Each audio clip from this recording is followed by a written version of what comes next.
Forget trying to keep up with AI. It's moving too fast. It's time to think differently about it. Welcome to the AI Readiness Project, hosted by Kyle Shamim and Ann Murphy. They're here to help you build the mindset to thrive in an AI-driven world and prepare for what's next. You know, what's so crazy about this being such a bop is that, like, it's not even fancy compared to new, like the music things that we have, the tools that we have to make AI music are just getting better and better. Yeah. But like a bop is a bop. Bop's a bop. And that was Bop's a bop. AI music. We did that with AI. Yeah. So, I know you did. I know you did. We did soon. I wrote a love song to my team on Friday. It was very sweet, and I conveyed all of my feelings in an AI song, and it was a ballad, and it was intense, and I felt like I was able to express myself far better than I could in words. That's awesome. And we can say I'm not an artist. You could say I'm not a musician if you want to, but I felt like one. Listen, you're a producer. It's like Rick Rubin. Rick Rubin doesn't know how to write songs. He doesn't know how to work a recording console. He just knows what he likes. You know what you like? Yeah. You pulled a Rick Rubin. Beautiful. Yeah, a little bit of this, a little bit of that, sprinkle in some cheese, and then good to go.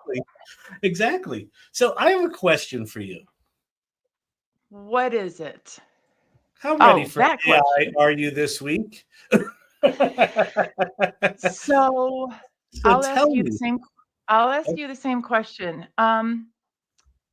First of all, I realize that a lot of people have big feelings about ChatGPT 4 being unceremoniously ripped out from under them and then sent back to them. But I had the exact opposite experience, which is that I've been working on this campaign with a client for like 3 months, and usually something like that, no problem, done it a million times, very easy, tab A, slot B, even the creative comes together very easily. Couldn't figure it out. And I was like, God, if I lost my magic touch, like, you know, all I know how to do is fundraise, and this is not going that well. Do I need to I need to go work at Starbucks or what? So, because I just couldn't figure out the angle, and I was on the call with my client going through some more attempts to figure out what the angle was going to be for the campaign, and I was just typing while we were talking, and I just cut and pasted into ChatGPT with like a little tiniest, like a few words of direction, and it popped out exactly what we needed. It was like this huge brain breakthrough that I can promise I never would have gotten there. I simply and that was would with not. GPT-5? That was with GPT-5. So you were using 4 and it wasn't getting you there, 5 showed 4 up. wasn't. No, I mean, nothing. My brain by itself wasn't. Putting it in my head before I would go to sleep on it wasn't. Like, none of my tricks were working. And I thought, this is like, what do I do? I'm just going to like not figure this out. Yeah. And just out of desperation, while we were talking, I was just kind of like double, multitasking, put it in there, and got the answers that we needed like 3 months ago. That. That's fascinating. All the hullabaloo over, bring 4.0 back or not. I have 2 thoughts about it. The first thought I have is that we are absolutely in a place now where it is not like Google deprecating a feature of Gmail, right? If there's some feature of Gmail that you love and Google gets rid of it, you're like, oh, I love that feature. Deprecating one of these models that people actually have relationships with, whether it's a, therapy kind of relationship or a companion or whatever it might be, it is a different kind of thing. And I think that one of the lessons that OpenAI learned is that you can't just turn it off with really no notice, right? What it looks like they're going to do moving forward is, if you need it back on, here's the ability to do that. It's sort of buried in this legacy model menu that you have to enable. And then over time, if the usage of that goes down, at some point they'll deprecate it with plenty of notice, right? But I think that's important for us. I think it's important to understand that, these are large language models, right? We talk to them. We have, relationships with them, whether we explicitly declare that or not. And the personality of the different models, some of them you really resonate with. And especially if you treat them in a kind of, companionship kind of way, then you really resonate Mhm. with. It actually is a different thing. So I think we should acknowledge that. But here's the other thing that I think. ChatGPT has 700 million weekly users. Mhm. I know just by, the samplings within our communities, like I would say our communities are about as up to how to use these things as anyone. And not a lot of people are using ChatGPT with any level of depth whatsoever. So most of those 700 million people probably didn't even notice. The people that noticed were the power users who were on Reddit and 4chan and things like that, and made all this scream and noise, right? So you've got Mhm. a small majority of people sort of dictating to OpenAI, here's how we want you to do your rollout strategy, and they capitulated a bit to that. So I think over time they'll get smarter. I mean, one of the fascinating things to watch with OpenAI in particular is that they went from being a research lab to being a consumer software company overnight. And they're not very good at being a Mm. consumer software company, right? The way they name their models is horrible. The way they roll them out is a mess. The thing that they just did where they took away people's, companions and didn't realize, oh, that might be a thing, right? Yeah. It Yeah. like one of the things, I'm tempted right now to make a TikTok video to Sam Altman saying, dude, hire some liberal arts majors. Get Yeah. someone in there who understands storytelling and understands empathy and understands human first design, right? He bought Johnny Ives' company. He's got a resource, right? But you don't hear Sam right now talking about the balance between art and science, right? It's all science. And so, Yeah. I think these frontier model companies are treading on, I don't know if it's thin ice. They're treading in really interesting territory because they're thinking about it just as math, but it ain't just math. It's Mm-mm. language and it's Yeah. humanity, and it impacts us in a very human way, Yep. right? And so I don't know. So those are my thoughts on that. Well, the piece about like how close we are to ChatGPT and what it means for us when things change is something that we should all kind of embrace. And it is part of our journey of the only skill that really, really, really matters, which is adaptability, as as we say all the time. The people who are out there beefing on X, etc., are demonstrating to the whole entire world that they don't have the one skill that's gonna protect. I don't care how well they use any model. You are not an adaptable human being, so I don't. You don't need to say less. I got it. Yeah, exactly. Yeah, we've adopted it. We've perfected it. We're the masters of it. Don't change it. Don't Um, change it. I'll die. don't change it. Yeah, I'll die. Yeah, don't change it. You'll mess up my marketing program, right? I can't yeah, sell my yeah, courses yeah. anymore. I Yeah, did. Yeah. oh, Go sorry. ahead. Go ahead. No, go ahead. I, You go I, ahead. You go I ahead. was just gonna say, this has been my theme of the week. It's kind of unfortunate that so much attention has been paid to, or so much noise has been made of, we're bringing back 4.0, we're doing this, we're doing that. What hasn't been really in the discussion much, although it has been on Vanessa's TikTok channel, which I'm super excited to have her here and bring her up, um, is Same. is just people using ChatGPT 5 and talking about it, right? There's been all this beef about, is the old one better or the new one better, and there's kind of a romanticizing of 4.0, like 4.0 was Yeah. the best and it had this personality that I loved, and 5.0 sucks. And well, 5.0 likely sucks because it's different and you don't know how to use it, right? Because I know I personally don't know how to use it. And now they've changed. I think in 4 days they've had 4 different interfaces for it, right? And now we're back to 9 different models you can choose from if you enable legacy models. And so I think one of my words for the week is patience, and one of the words for the week is grace. And like, forgive yourself if you feel like, I don't know if this is good or bad. I don't know how to use it. If you're having those feelings of inadequacy, or like just feeling like you literally can't keep up anymore, that I think is the place you should be. Right? Yeah. Like you shouldn't beat yourself up over it. I think it is natural right now. Like the last major update we had from OpenAI was March of 2023. It's been a long time. So this is a major step. And, we think we can keep up with this stuff. This is a major change.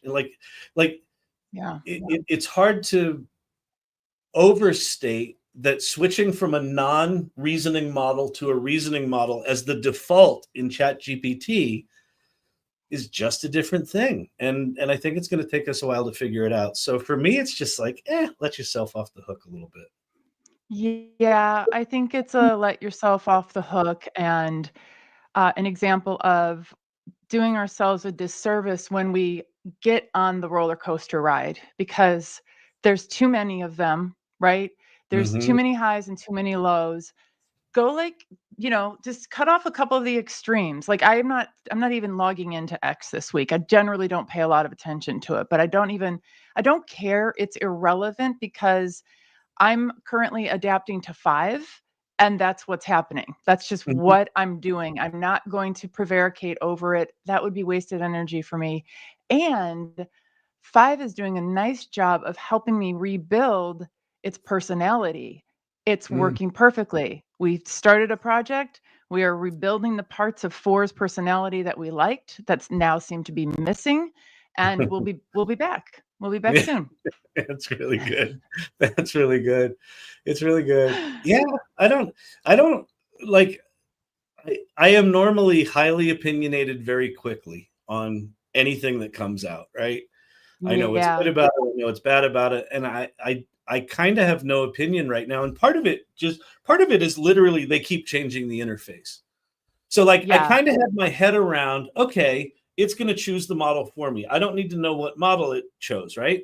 Then they were like, oh, we're going to give you back 4.0. So you can either, have this auto model or 4.0. I was like, okay, I got my head around that. And then last night, showed up, 4 different modes of GPT-5 that you can choose from, and then 4 different models of legacy models that you can choose from, some of which like 4.1 and 04 mini. I'm like, who's using those? Like, who used those? Maybe some coders at some point. And so now, like at this point, I'm not even quite sure how to approach it, Yeah. And so I don't know. But this is the whole premise of our show and the AI readiness program is that it's not about the tools. We always say it's not about the tools. It's about your mindset. It's about how you approach this stuff. And like, this is a perfect example. Will you give yourself grace, or will you stay up until 3 a.m. and wake up at 6 and still beat yourself up for not knowing quote unquote everything? Will you compare yourself to others and what they're saying on social media? And will you beat yourself up because you don't have some hot takes yet? Or is it just another day in AI where there's weird stuff that's going on? Yeah. And your job to show up and be as comfortable as you can, right? Yeah. That's not always going to mean comfortable. It's not always going to be comfortable. What just struck me, because the word adaptability is one of those words. There's a bunch of words out there that when someone says it, you're like, oh yeah, adaptability. I'm adaptable. Like, it's easy to say you're adaptable, but what adaptability actually looks like is you spent 6 months building something on top of GPT 4.0, and now all of a sudden it breaks or it's different, and there's now completely different capabilities. Like, adaptability in some sense is not being attached to the thing you spent 6 months building at all. That's what I'm saying. But I don't know Yes. that that's human reality. Like human reality is I built this thing I was really proud of, and now it's just gone, or now I've got to completely rethink it. The answer is actually yes. You've got to rethink it, because I think businesses are going to have to rethink their business models, and workers are going to have to rethink what their profession is. Like this adaptability thing goes far and wide. So I think the ability to practice on things like GPT-5, the switch from 4 to 5, maybe that's a good practice area, right? Like get your feels out doing, just learning the new model. And then maybe that'll make it a bit easier to make these major transitions. So here's the thing that I want to talk about, the thing to pay attention to this week. And it's dead in the center of what we're talking about here. And it is to let the dust settle a little bit of the transition to ChatGPT-5 and just play. Go back to play. So like what you just said is, you were doing this work for the client, you were doing it in 4, and then it switched to 5, and all of a sudden it worked. I think there's going to be an instinct for people to just keep working, keep doing what you're doing, doing what you're doing. It's going to be hard to find the edges of what ChatGPT is good at and not good at if you're just doing the thing you already know how to do, because it might be good at something that you assume it's not good at because 4 wasn't good at that. But we don't know what those things are. So I think the thing to pay attention to this week, or the thing to maybe focus on this week, is carve out time for yourself to just play with it. Go back to make recipes that are like my grandma's, and make kids' books with drawings, and flip into the different modes of ChatGPT-5, right? One of them is fast, and it's really fast. And see how good it is in fast mode, because it might be that it's better than anything you've seen, and that's kind of the crappy GPT-5 model, but it's super fast, right? So that could make you more efficient. Flip it into thinking mode. If you haven't been regularly using ChatGPT 03, the reasoning model, we'll flip, 05 into thinking mode and just play with that for 2 hours and just see what it does. See how it does it different. See if it inspires something in you, right? And so for me, the activity of the week is just play. Just play and experiment, and don't attach it to outcomes of work, because I don't think any of us can actually learn where those boundaries are without that, right? Yeah. I think so. How I have to approach everything like it's a freaking project. Well, of course. Let me start another 3 businesses while I think about it.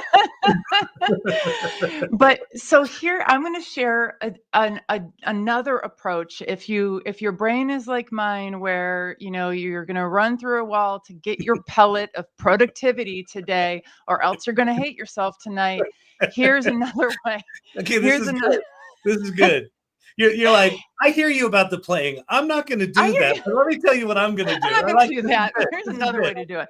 So, because I think part of the reason why my project that I'd been, banging my head against the wall on and not getting what I need, I think that part of the reason why it worked in 5 is because I was only using about just a tiny crumb of my brain. I was talking to my client on Zoom. I was typing, which means a million typos, right? I wasn't even looking. And then I real quick, just put it over there, looked real quick, and put 3 words in for a prompt. I wasn't thinking. I got my brain out of the way. So what I'm saying is, maybe try something like wackadoodle at the end. Get the thing done that you have to get done, and then just do some wacky version of it, and see what happens. This is really good. You know what this reminds me of is H.T. Snowday, when he did the thing with a bunch of his coworkers, where he gave them 30 minutes to create a game. And the only people, like the rules were you have to create a game using AI. It has to be an HTML game, whatever it was. And there were engineers in the room, and there were customer service people and product people. There were all sorts of different people. The only people that didn't succeed at making a game were the engineers, Right. because they know how to make games. And what he did some analysis on the prompts that everyone put in, and he said not a single engineer in any of their prompts used the word game. Yeah. They did things like create a particle system where things fall from the sky and there's gravity at the bottom, right? They had the burden of knowing how to write specifications for a game, and they knew the components. The people that didn't know software development were like, make me a game. Like, make me a game where crap falls from the sky. And it did, right? So that's what you're saying is yeah, especially with all of the structured prompt engineering methodologies and things like that, it can be very easy to fall into the trap that's the way you have to do it. And I think your point is a really good one, that maybe smaller prompts are better in this model, right?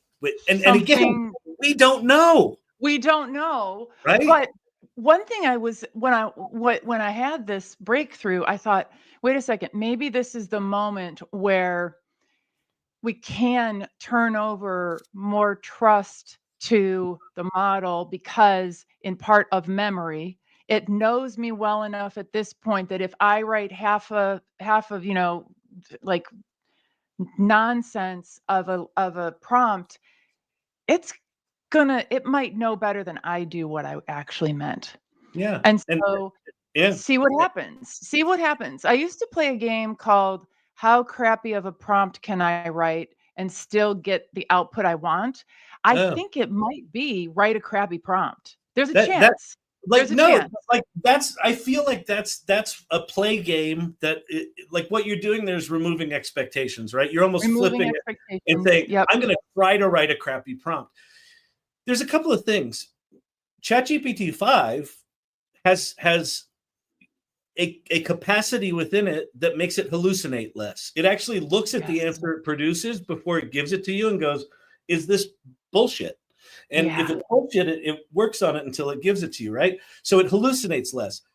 Part of how we learned to prompt ChatGPT-4 might have been prompting around hallucinations, which you might not need to do in GPT-5. But we don't know. So the only way we find it is there might be that idea of write the crappiest prompt, like take everything you've learned in the prompt engineering course you paid $400 for and kind of back down from it and get back to the crappy prompts you used to do. Maybe they're better.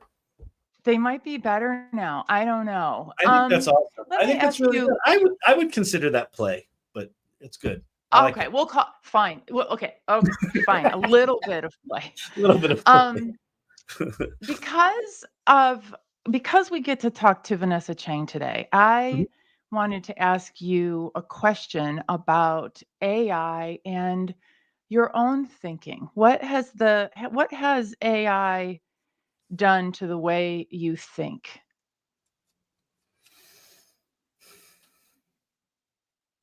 For me, it's quite profound, Ann. I have this joke on my TikTok lives, shame is my love language.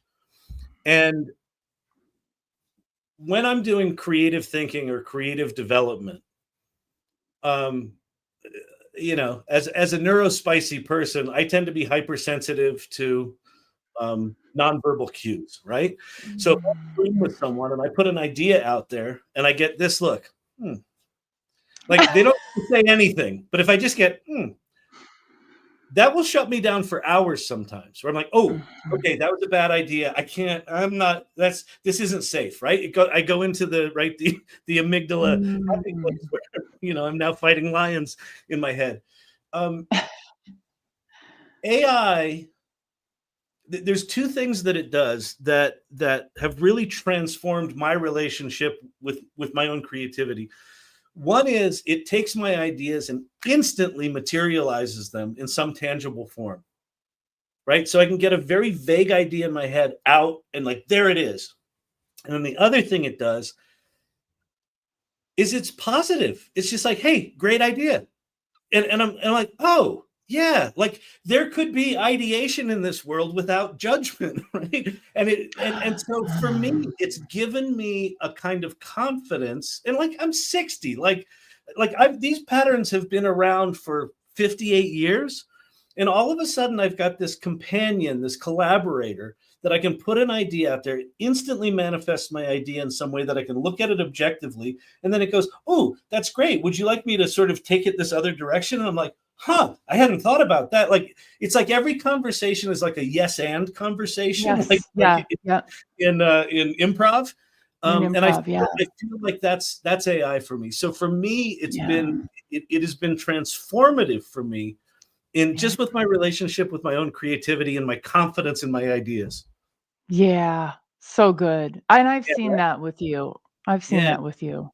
Yeah. yeah. So how about Yeah. you? What's your has it well, I mean, obviously, like we're both doing lots of stuff in it, but like just on a personal level, what's it done? Yeah, I mean, it did change my relationship with my ideas for one Yeah. thing, because being able to like watch my brain work really Mm, showed me like my ideas are not just crackpot theories. They right. didn't actually You come got out a of the pretty cool, blue. you got a pretty cool brain. Yeah.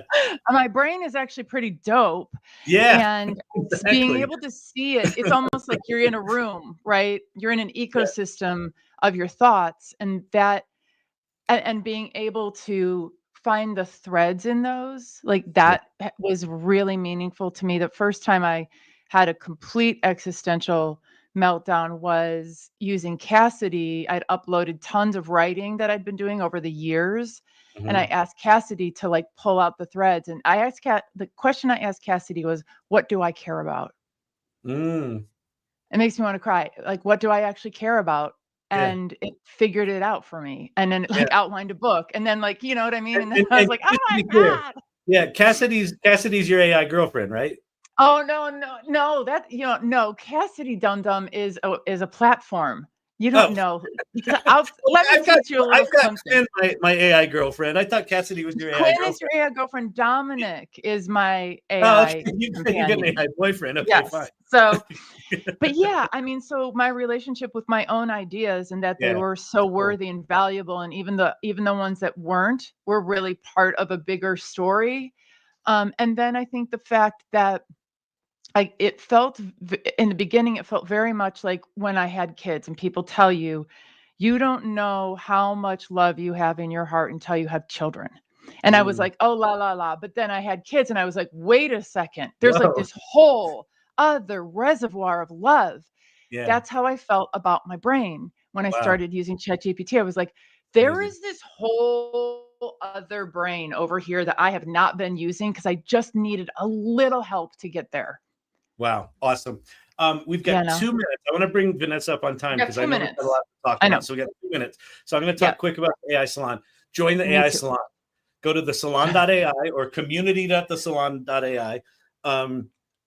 We're a community of about 3,000 AI optimists and creative people and professionals and entrepreneurs and solopreneurs and retired people that are unretiring and being completely, just reinventing their lives. And it's absolutely remarkable. And especially if you're brand new to AI, get your butt in a community of people that are exploring this stuff. Because all of what we just talked about, not being able to understand how to use this stuff, we're all in that same boat. And it is so much easier to be with people who are trying to figure it out and have just even having conversations like you and I had right now. Like, I feel like I've got more clarity than I did when we started. Yeah. That's what this community is all about.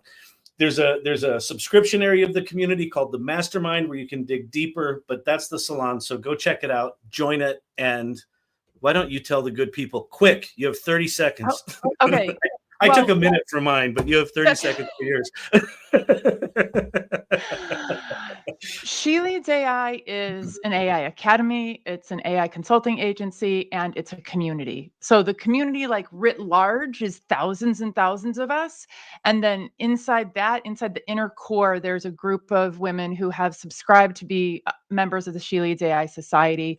We do peer learning there. We have, we're on Mighty Network, so there's 24/7 like Get Unstuck channel or an Awe channel where we post pictures of our pets. Our daily thread where we're just like iterating on stuff all day. It's a great place to find. Typically, what people say is there's two things. One is the vibes here are immaculate. We love the vibes, and she leads AI. And then the other is I found my people. My people. Yeah. It's great.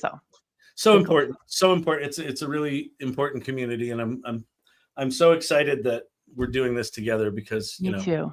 we have such cool communities. Okay, last little ad, and then we bring Vanessa up. AI Readiness Training Program. Go to areyoureadyforai.com. Check it out. This is a 5-part series that we put together that will let you dive deep in how to re-architect how you think about AI. This will not teach you how to use ChatGPT or how to use Midjourney, but it will teach you how to think about how you use those things, because those things are going to keep changing, but your mindset is the thing that you need to get re-architected, and that's what this is all about. We officially launch next Tuesday the 19th at our salon meet and greet, but go check it out now. It's ready to go, and we're super excited about it. Okay, with that, I am so excited to bring up Vanessa Chang. Do you want to say something before we bring her up, or you want to jump right in? Well, let's jump in. Why don't I say a little something while she's joining? Beautiful. One of the things that Vanessa. Hello.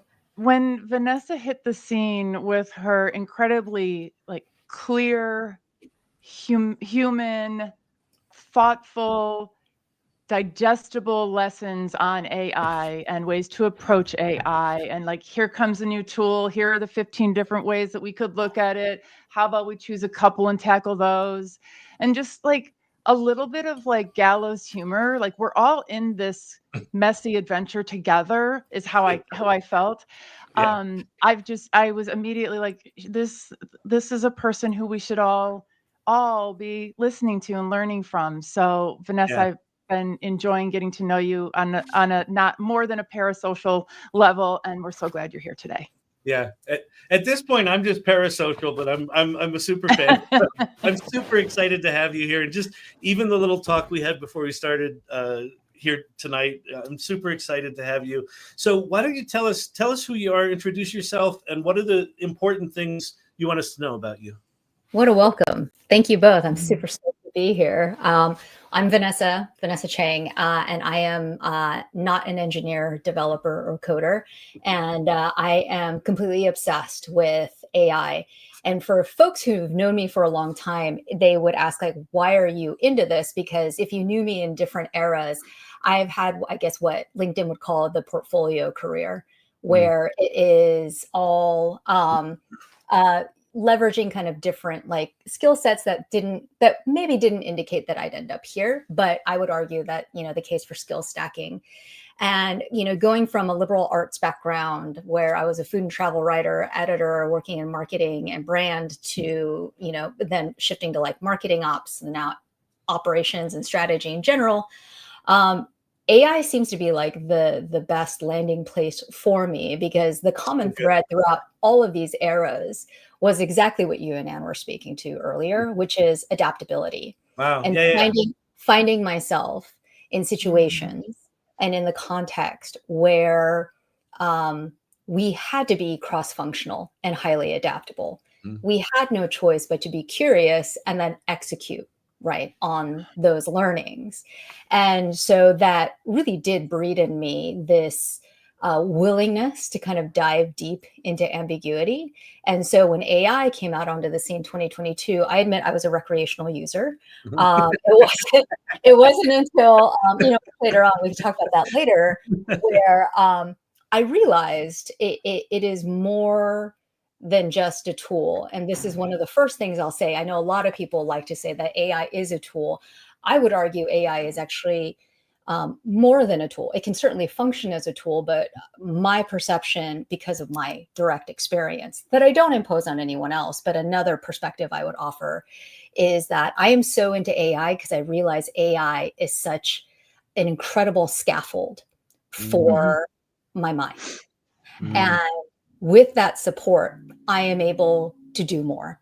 and not do just in like the productivity sense, because it feels good to check boxes and make progress and all of that. I don't want to negate that at all, but do more in terms of following all the threads. And to your point, I had the same revelation working with AI, and it's like, wow, my mind is more than mental spaghetti.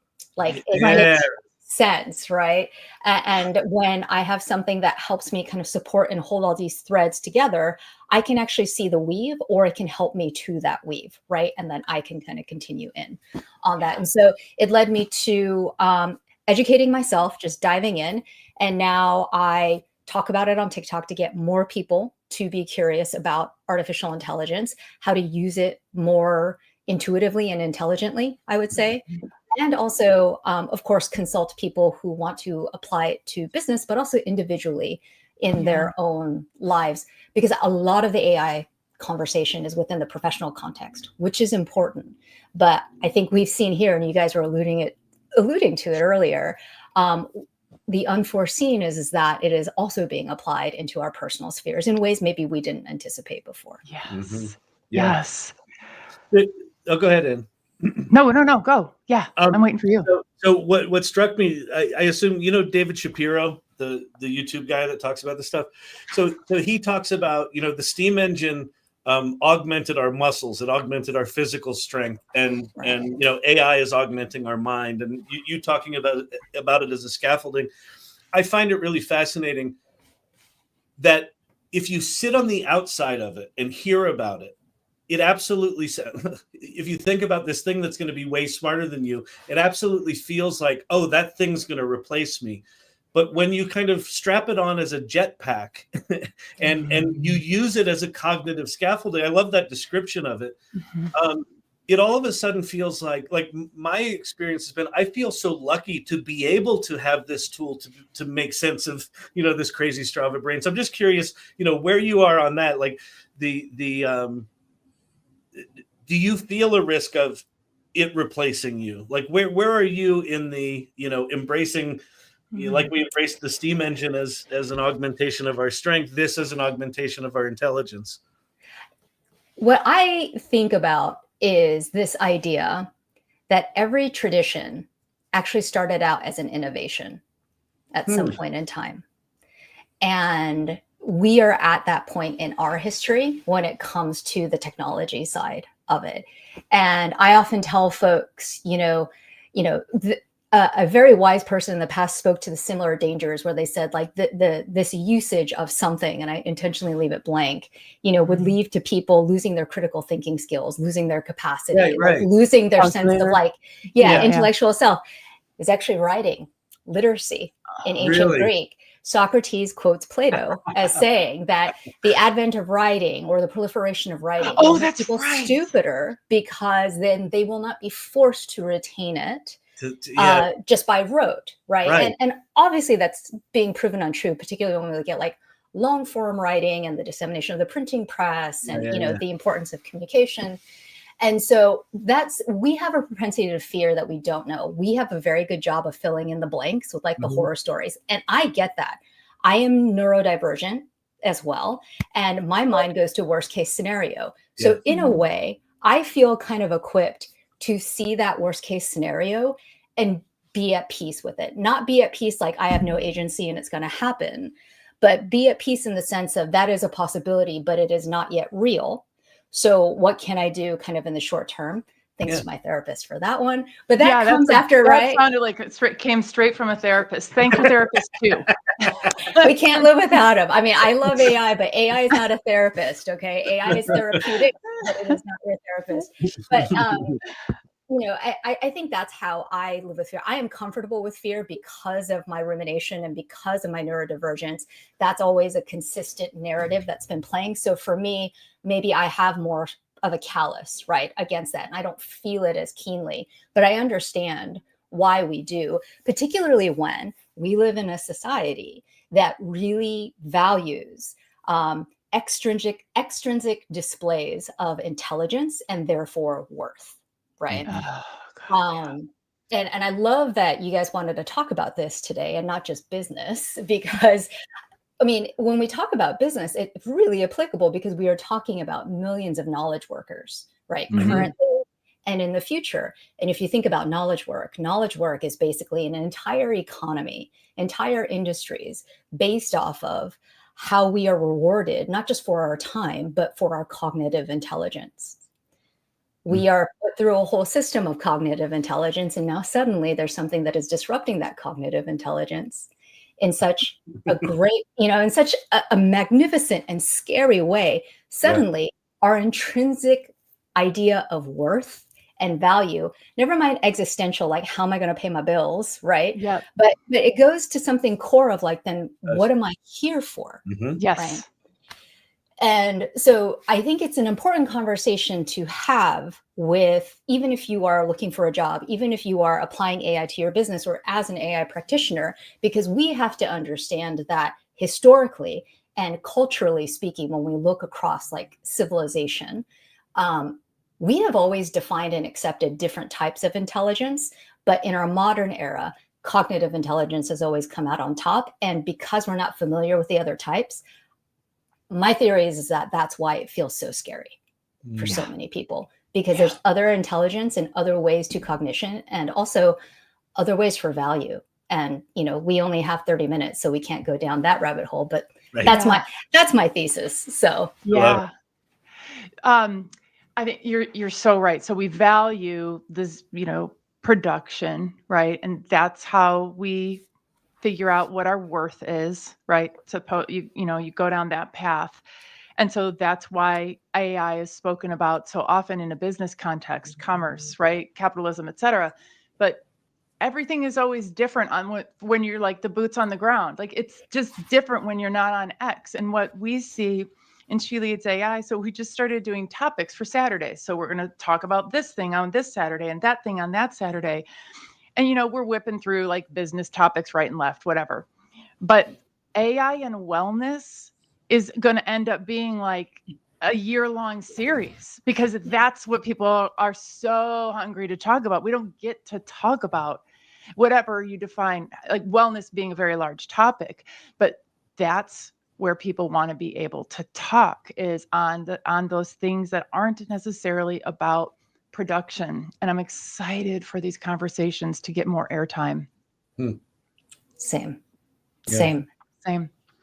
Let me ask you about, I find a similar thing that when you use AI as a scaffold, as an intellectual scaffold, or as a brain scaffold, I find myself doing more critical thinking. And I hear the same thing with creative things. Well, if you've got tools that are this creative, isn't that going to make you less creative? And I find myself getting more creative. Like, what's your experience with that idea of the risk of these tools being so capable? Are there parts of your brain that you find you're relying on less, that you're shutting down? Or like, what's your relationship with it in terms of amplifying versus, atrophying? Yeah.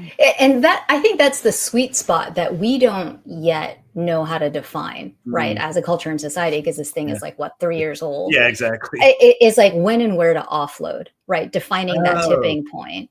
And also how we make that, part of growing up, right? That's part of like life lessons. As much as like you need to learn algebra or calculus or literature, you should also know how and when to like use these tools. It's in terms of my own application of AI, what I have found is, and I think the business world actually does a better job of explaining this, in that as a technology, AI is incredible to iterate very quickly and reduce that friction and the total time between concept to like an MVP or a V1 or an actionable idea. Yeah. But if you take that and change the words a little bit, it's exactly what you and Ann were talking about earlier, which is that suddenly, not only so neurodivergent folks suddenly have something that provides a lot of clarity, right? It takes away all that static where you can actually find that literal signal. Maybe that's the magic. Yeah. So that takes that out. And now suddenly, okay, that friction in itself is being gone is amazing. Yeah. But then suddenly to action even further, where maybe people who aren't neurodiverse, may see the benefit of it, where it's just like, I have an idea and now I can see it somewhat tangible. It is the actioning of intelligence and, and having some sort of output. In ancient Greek, they call that techne. The root word for technology, technique, technical, is actually a combination of having a human sort of work and acquire skill, working with tools to create something, right? Wow. Or to produce something. Wow. But we think of technology as completely digital, right? And autonomous in the digital realm. Yeah. But, does it expand or does it help? That really depends on what you work on, which is AI readiness and AI literacy, right? Understanding that this is a good tool and also a dangerous tool, because we by nature default to maybe worst case scenario. We also default to easiest path forward. Right. I don't blame anybody, right? But that is dangerous when this easiest path forward does not provide any sort of meaningful friction, right? To have agency. And or, the other part is like agency, like how much do we actually like trust our own mindset and our value and that gut instinct to say, okay, you gave me this output. And I've had plenty of ChatGPT, Gemini, and Claude conversations where we're riffing, I'm getting clarity, but they provide something where I'm like, oh, that's interesting, but it doesn't land with me. It doesn't resonate, right? And it wasn't because I was an expert in defining cognition or wisdom. It was, there's something intrinsically in my body that says like, that doesn't land, I don't understand, or that doesn't hit right, that for now, the machines cannot do. Where I don't know if we, especially when I went through school, gut instinct and intuition was not incorporated right into like, how would you solve this calculus problem? Or is there anything wrong with this theorem? Or is there anything wrong with this critique in this essay? It is more of like, did you do the assignment? Did you cite the right people? Did you follow the steps? Did you follow the steps? Exactly. Yeah. And so I think for me, if you have that belief in yourself with that gut instinct or the training, because it can be learned, right? In terms of that critical thinking. And also an understanding of what this tool is, rather than thinking like it's a person, it's God, it's whatever. I don't want to go down that route right now, but just from like a user perspective, it can be incredibly helpful. The way I try to explain it to someone was like, it's like the most amazing like chef's knife and kitchen knife. And you can do a lot with a standard chef's knife, right? You can create beautiful chiffonade, make vegetable sculptures, make everything that you need and output and create incredible things. It can help you. But if you don't know how to use the chef's knife, you are going to come out bloodied. And so in that sense, I do believe like technique is necessary to use AI as a tool, but then to understand that the danger in it comes from its potential and its power, is something that's going to be new for a lot of people. And that's going to have to be part of our fluency of being like humans in this era. Love it. I love it. Okay. I want to keep running down this path, but again, we only have half an hour. So we're going to shift gears. We're going to ask you, I'll ask you our first of 3 questions that we ask all of our guests. And the first one, I find this one fascinating. And you sort of hinted at it that you, what did you say? You were a recreational user of AI for a while. So the question is, what was the tipping point where you knew you had to go all in on AI, right? Where you switched from recreational to a user. Serious? Yeah. To a serious user. And then what happened, since? I would have to be ChatGPT 4 coming out. And so that jump from 3.5 to 4 really signaled to me that this is incredible technology, and that just given the time frame of how far it's advanced, it's going to go even further. I need to pay attention to this, but also that I could have like a conversational interaction and such incredible sort of an outcome from the conversational, but also built my first like automation and workflow from that. So the fact that I was able to do all the things topped with the performance of it, in a natural language interface, that made me say like, okay, this is a thing.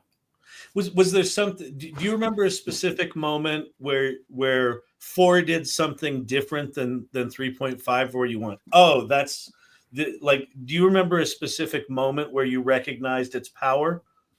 Yeah, I think I asked it, I forget what the question was, but I asked it the same question that I had 3.5. I was working on a project, and the answer that it gave was so much more in depth and also at the time more readable, conversational. Oh yeah. Uh-huh.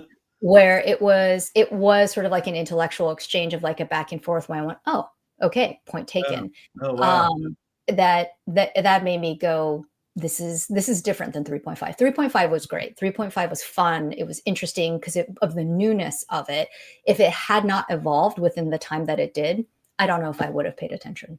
Yeah. Yeah. Fascinating.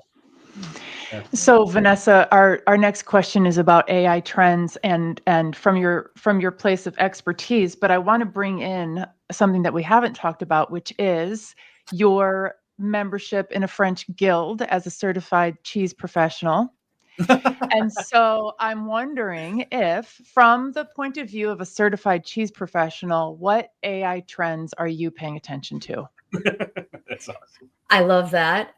Portfolio career. Just going to remind everybody, portfolio career. So what AI trends, especially from the perspective of someone who worked, we'll call it like a craft industry, right? Being a certified cheese professional, to provide some context for folks who don't know, is basically kind of being like a sommelier for cheese, where you understand the provenance, the production, the craft, and sort of, what different terms mean. So from that perspective of having to go deep into subject matter expertise, understand craft, production, the marketing, the storytelling, the brand, and the lore. Even with all of that, and it could be the best milk in the world, or it could be sort of like the best tasting cheese in the world, technically speaking. Mm-hmm. What really gets people to pay attention and to remember and to keep coming back, either for tastes, for purchase, or like in memory, is a storytelling like connection, or that personal connection. For us, it's typically been stories, right? In food, there's always a narrative around like the provenance or the creation of something. Yeah. I think it's the same in AI in that we're not doing it through understanding like a specialty food item, but we want to understand it. We want to connect so badly to something with meaning, because we can get cheese anywhere. Why would I want to pay nearly double the price for something that does taste really good, but like there needs to be a value in that, right? That and there's a whole industry of marketing, right, trying to tap into that. But what that fundamentally speaks to is our desire for connection. I think that is very obvious right now. The Harvard Business Review study that came out in April said 31% of everyday AI users use it for therapy and companionship. Yeah. And so I understand when a lot of people are very upset and having an emotional reaction to 4.0 going away, because that has been their ride or die, right? Their BFF for all this time. Mm-hmm. Because, and it's not, and it's partly AI readiness and AI literacy, but it's also like cultural conditions in that as a trend, it's here for business, for productivity, yet the human tendency is to provide a technosocial, parasocial, i.e. like I am looking for companionship and connection and clarity without shame. And Kyle, you spoke to it beautifully, because sometimes we can find those in human connections if we have them in our community. And a lot of people don't have community or connections. But if we can at least have that there, especially without the shame, that is game changing for a lot of people. Game changing. Yeah. So for me, the AI trend that I'm paying attention to is not just like the technical power and the model innovation, but also like how then we take this product that may be intended for X, but we're actually using it for Y. Mm-hmm. And the Y in our case is connection. Wow, I love that. I'm very struck. You just gave me an insight, like a brand new insight. So thank you for that. And the insight is this, that with AI, you can seamlessly transition between it being a business tool, it being a storytelling tool, it being a companion, that there's a fluidness to it as a tool, that it kind of shapeshifts. Like people, when they first use AI, one of the things I notice is they almost immediately go to automation and efficiency, because that's how computers have always worked. And then what they discover is, and it made a cool storybook for my kid. And like very often that's in the same 10-minute span, right? They went from efficiency tool to storybook maker. So there's something about that ability for it as a tool, as a technology, to allow us to instantly transition between modes. And I'm just curious, I assume that's going to change us, right? Over time, we've never had that before that I know of. No, I mean, maybe with other people, with other human beings, you can, shift gears like that. But technologies tend to be kind of locked into one modality. Yeah. And so it'll be interesting to see from a business perspective and like a product perspective, like how companies move forward in like releasing products and models and software, because it's pretty clear, there's a general purpose to this technology, but, given, say, these chat interfaces, chatbots to large language models, it's pretty clear how we're using them right now. We could switch, right? And I'd be curious, like, to get a follow-up on that study to see how many of those therapy and companionship people also use it for upskilling or professional uses, or if it's solely that. But I can tell you just anecdotally, and Anne, you probably see this too in She Leads AI community, there are a lot of badass, highly productive, type A, multiple plate spinning women, business owners, like professionals, who also turn to it, right, when they need that sort of like mental capacity, that cognitive capacity around travel planning for the family vacation, like, sussing out like kind of what their kids said to them, right? Or just because it is there and sort of ever present. I think that's what makes it so incredible and also so dangerous. And why we need to have so much agency, where, we can't just let the fear narrative just sort of play out before our eyes. There's a scene in the first Austin Powers movie, which I absolutely love, where, it's the end where they storm Dr. Evil's compound, and Dr. Austin and Vanessa are like driving on the Zamboni, and they're heading towards the security guide, and the guy's screaming, but then the camera pans out and the Zamboni is like 10 yards away, and the scene just goes on for like 30 seconds. It's so awkward. I feel like there's still time, like the Zamboni hasn't hit us yet, that it's like we need to exercise some agency. Yeah. Amazing. Third question, and this one is very close to our heart as the AI Readiness Project, is what does AI readiness mean to you? And what would you say to someone, just getting on board with this whole, starting out as a recreational user?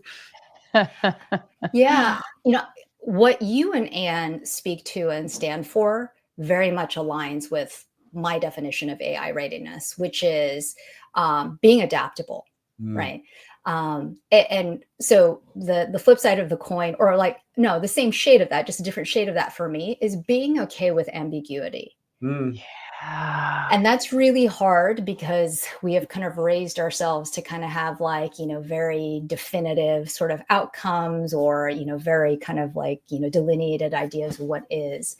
But, just kind of given what's going on with like the world, the economy, and also just this technology, we have to be okay with ambiguity. And the other AI readiness value, I think, is agency.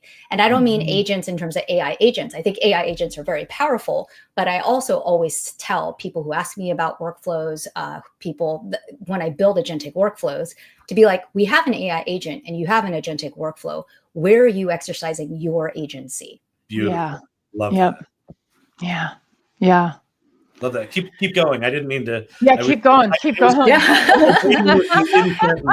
Yeah, I think that's what it is, because a part of that fear narrative is suddenly like, then it's a binary, like it's all or nothing, rather than finding this this collaboration, right? That makes sense, where we leveraged, Kyle, you said it earlier, we leverage what the AI can do for us at an accelerated rate. It can get us heaps of information in a short amount of time. It can compress all of these knowledge documents that otherwise would take us a long time, or we wouldn't be able to conquer it all if we're dyslexic, or if we have ADHD, et cetera.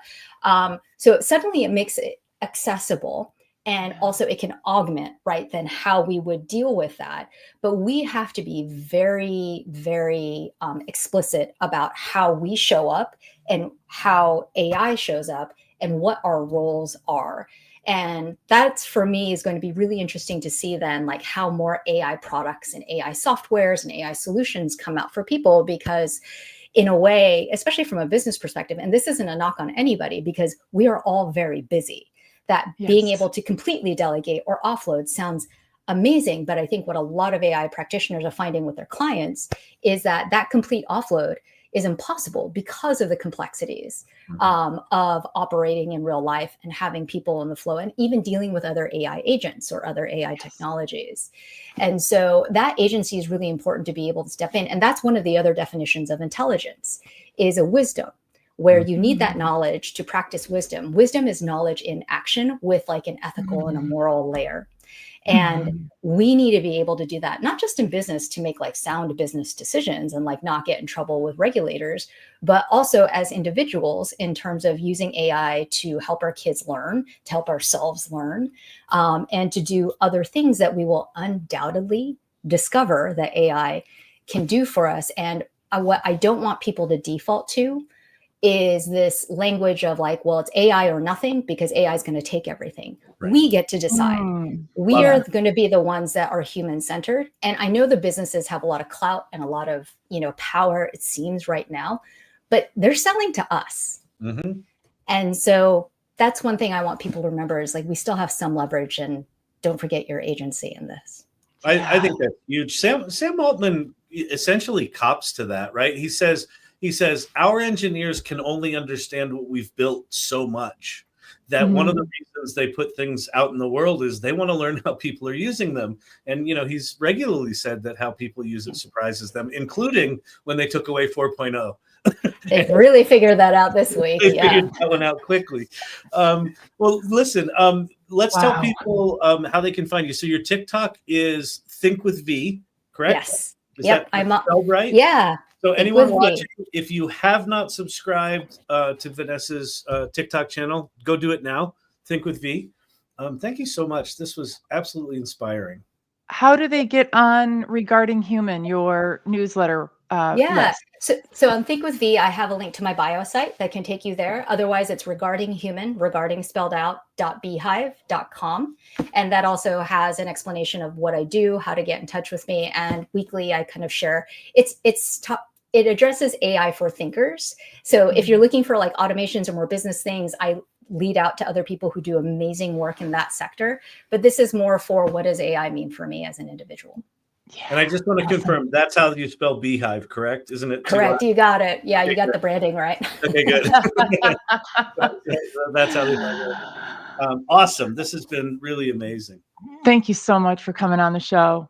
This was so fun. And I've been looking forward to it all week. Thank you both for the opportunity. Awesome. Thank you so much. Thanks, Vanessa. Thank you.